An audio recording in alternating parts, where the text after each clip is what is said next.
Yes guys, welcome back to another video. Welcome to the George Benson football channel for your second Chelsea news video of the day. As I said earlier, Telegram links are down below, 2 massive giveaways, and if you're not in the Telegram, you can't win it. All you got to do is join. In today's video, we got a ton of news to do. Every single day I'm going to try and pinpoint the biggest stories, extrapolate as much information, if that's the correct word, take as much information as I can from it, expand upon it, and talk about the state of the club. Because I think we spent so much time towards the end of the season talking about how much of a mess Chelsea are, talking about how frustrating the results were, but at the same time, there's got to be like an excitable progression in the way that we talk about next season, but at the same time, we've got to be analysing every move that these owners are making, looking at whether or not we've learnt our lessons. And I think from a lot of what we've seen in the early stages of this transfer window, we may have learned some lessons, but we also may have not learned some lessons, and there still may be teething issues with certain things. If you want to see my thoughts on Adam Crafton's reports from The Athletic regarding what has happened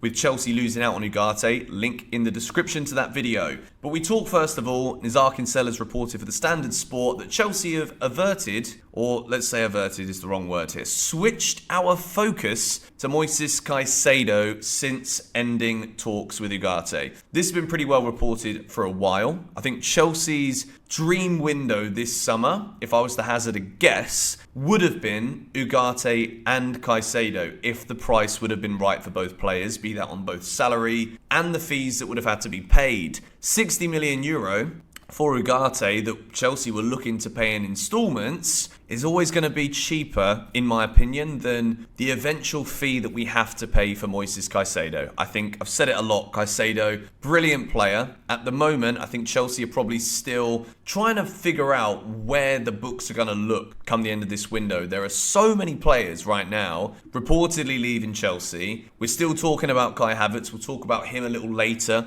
in this video. There's some developments there from Chelsea's side. Pulisic as well, coming out doing an interview saying how things have not been going well, and we were led to believe that Chelsea were willing to accept offers around 20 million euro for Christian Pulisic in this window. So I think as much as we want to try and get incoming transfers done early, as well as this squad revamp, this kicking out a load of players, selling a load of players, bringing funds in, I think the aim is to get all of this done as quickly as possible. But with deals like Caicedo, I think Chelsea will probably want to wait a while. We have also got the talk regarding Eden Hazard, and I'm not going to spend time here talking about Chelsea bringing Hazard back. I've had a lot of people asking me the question. It's one of those where I've got to look at how bad this season has gone, and to expect a 32-year-old who's been washed up at Real Madrid, sadly, since he joined them. He was amazing for Chelsea, and then he left for Real Madrid, and Eden Hazard's fall from grace is one of the most well-documented fall from graces of the last 10-15 years for any footballer,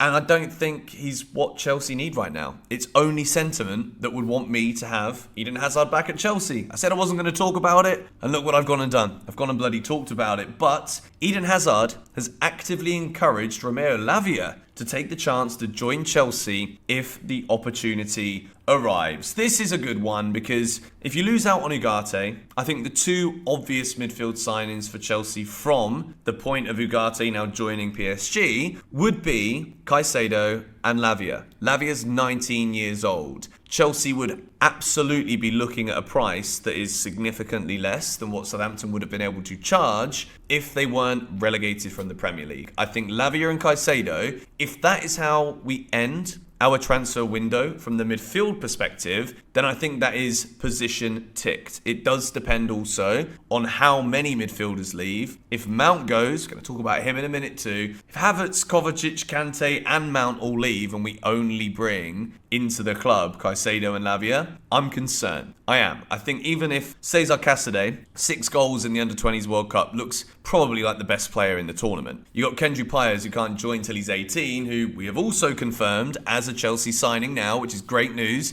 but he can't join yet. And then you've also got Andre Santos, who it looks as though his work permit's going to be coming in. There's a lot of brilliant young players there, but all of the players leaving, significantly more experienced. And I don't want to be in a position where Chelsea, when it comes to trying to re-climb up that table again, can you just rely on youthful brilliance and exciting youngness, which hasn't really established or achieved anything yet? Can you rely on these players to take Chelsea back to the top of the Premier League, to be able to compete with Man United, who keep going up, Arsenal, they'll be stronger, City, don't even need to talk about them, Liverpool will be better, Spurs, probably going to be better, Newcastle, like, we have got our work cut out next season, we really do. And I think to simply rely on youth in the midfield, no matter how good they are, just to simply rely on that, you need experience throughout the squad. Azpi's probably going to leave. Chelsea will have probably the youngest squad in the Premier League next year, if what all of the rumours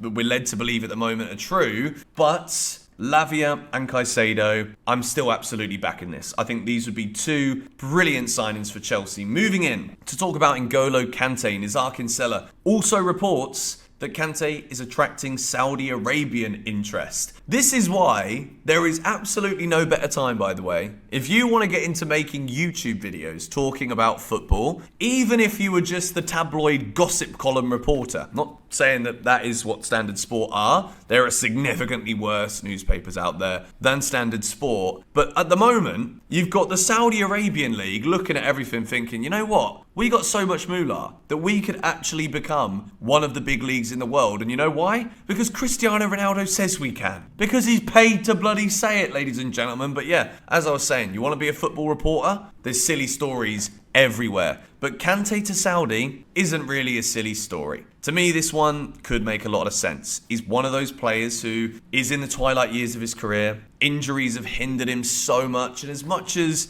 Kante, we're led to believe, has always wanted to stay at Chelsea, he wants to extend his deal. We've also, and again, it's kind of contradictory to what I just said, where I'm worried that we're losing all of our experienced players. But at the same time, can we rely on N'Golo Kante the way that we used to be able to? Last season, soon as he'd be back fit again, injured again. And this has been a theme that has been on an upward trajectory in a negative sense now for some time. Chelsea need to be careful that we don't lose all of that experience, but with Kante, he's one of the highest wage earners at the club, and the club are trying to save some money. We're trying to make new signings too to balance these books, and Kante on 300 grand a week could be one of those that we just have to say goodbye to. And if there's interest from Saudi Arabia, there's no progress with the contract talks at Chelsea, I wouldn't be too surprised if N'Golo Kante leaves. There's not really been much update on the Kante situation since last March. With two Saudi clubs knocking on the door, it might not be too long before we see this develop. Moving to talk about Kai Havertz again. Real Madrid will insist for Kai Havertz in the next days. No issues on personal terms, as player would be keen on the move. Chelsea are open to selling Havertz, as reported 2 days ago, waiting also for more clubs to join the race. Real are the player's priority. This one for me, right? If Kai Havertz is the one looking at this and he sees Real Madrid are interested in him, Kai Havertz is absolutely jumping at the chance to join a team back in the Champions League next year, the most successful club in European football history, Real Madrid. It doesn't really need anything else added to it. And I think we've got to look at this one as Chelsea fans and remember, when we signed Kai Havertz all those years ago now, it wasn't actually that long. When we signed Kai Havertz those years ago, we were looking at him thinking, we are so lucky to have bought this player, who the whole of Europe was looking at thinking, this is the next golden boy. This is the next potential Ballon d'Or winner. And as much as, you know, I backed all of this as well and I got super excited about it, Kai Havertz, whether we like it or not, hasn't lived up to the expectations of what he could have done at Chelsea Football Club. Kai Havertz could have been one of those players this season who grabbed the football by the flipping mantle, which was Chelsea was struggling. Chelsea are getting battered. Kai Havertz could have been that guy who has gained experience at this club and been like, I don't want to see us here. But Kai Havertz was a big part of the problem throughout the majority of this season. So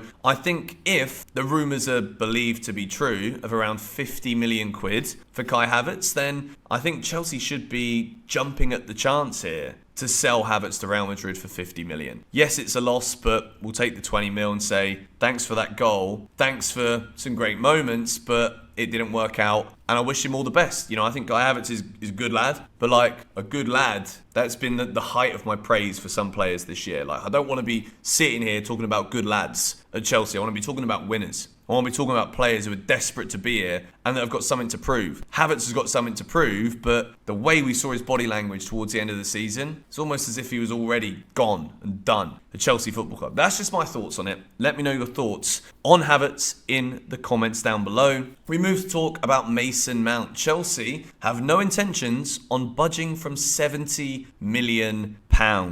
70 million for a player with 1 year left on his deal, reportedly doesn't want to sign a new extension at Chelsea anymore. I think we've got to accept this. We really do. And it's sad because I've made it very clear in videos this week. I really wanted Mason Mount to stay at Chelsea. I think he's still got such a massive future, and I think wherever he goes will be 10 times better than what we saw this season, but not a surprise because we've seen how good he can be over the course of the last few years. But those are the big updates right now. I'm trying not to waffle too much in the vids. I'm trying to get as much in as we possibly can, and situations are changing day by day at the moment, so make sure you're subscribed to this YouTube channel so that you don't miss anything. And as always, keep the conversation going in the comments down below. Join the Telegram if you want to be in with a chance of winning 2 VIP tickets to the first home game of the season and a signed Frank Lampard shirt just for simply being in the GBFC Telegram. Link at the top of the description. Come on, you Blues.